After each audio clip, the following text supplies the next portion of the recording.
think there's a Greyhound for everyone. The handler introduced us to Boots. And I said, I can't believe you've chosen the one that I'd already chosen.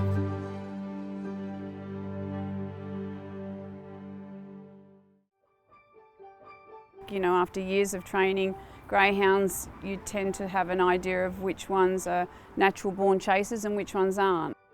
Every dog that leaves my kennel, I find it sad. Some of them are better off finding a forever home somewhere else.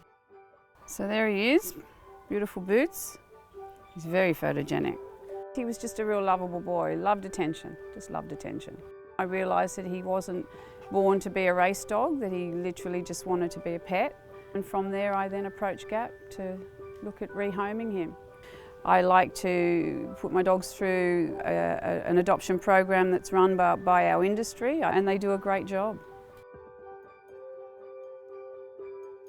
I'm Dr. Alicia Fuller. I'm the General Manager in charge of Greyhounds As Pets, which is the rehoming arm of Greyhound Racing New South Wales. The attitude is changing. People realise that even though greyhounds make great athletes while they're racing, they just make fantastic pets to be out and about with them in the community.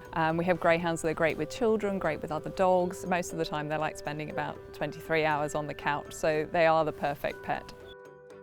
So we get as much information as we can on them from the trainers. We have a Greyhound emotional wellbeing assessment, which is a behaviour test. And so once we've got all of the information from both sides, the Greyhounds As Pets team will put all that information together and find you that perfect match. I think there's a Greyhound for everyone.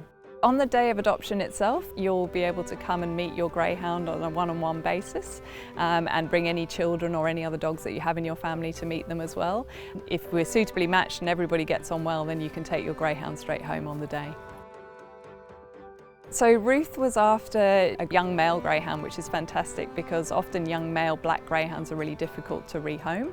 But then she also wanted a greyhound that would get along with other dogs and children and just be relaxed and fit into her life. And Boots was just the perfect match. My name's Ruth, my husband David, and we're the very proud owners of this beautiful boy Boots. To be frank, I didn't think they were a very handsome looking breed of dog. He's completely changed my view on that. The reason we decided to adopt was one of our children who kept showing us the GAP website. I then got in touch with GAP and put in an application. About 6 weeks later they got in touch and said, we're having a National Adoption Day, would you like to Zoom? Because we had no physical contact with him because of COVID. I had rated 3 dogs that I'd seen on the website. He kept coming up. And then we got introduced on the morning of the Zoom, and the handler introduced us to Boots. And I said, I can't believe you've chosen the one that I'd already chosen. So he's just intelligent, he's gentle, he's strong, but he's very, very, very calm dog. GAP gave me information about the trainer. I have since been in touch with her, and she picked straight away that he was never going to be a racer, so he's never raced. But I think he's much happier here being our couch potato. And I'm grateful to GAP for giving us that opportunity. The GAP provide you with so much information, and I know that they're always on the end of the phone if I need to ask a question. You'll end up with a loyal and faithful pet. They're very, very undemanding. He's just a really good dog, very good dog.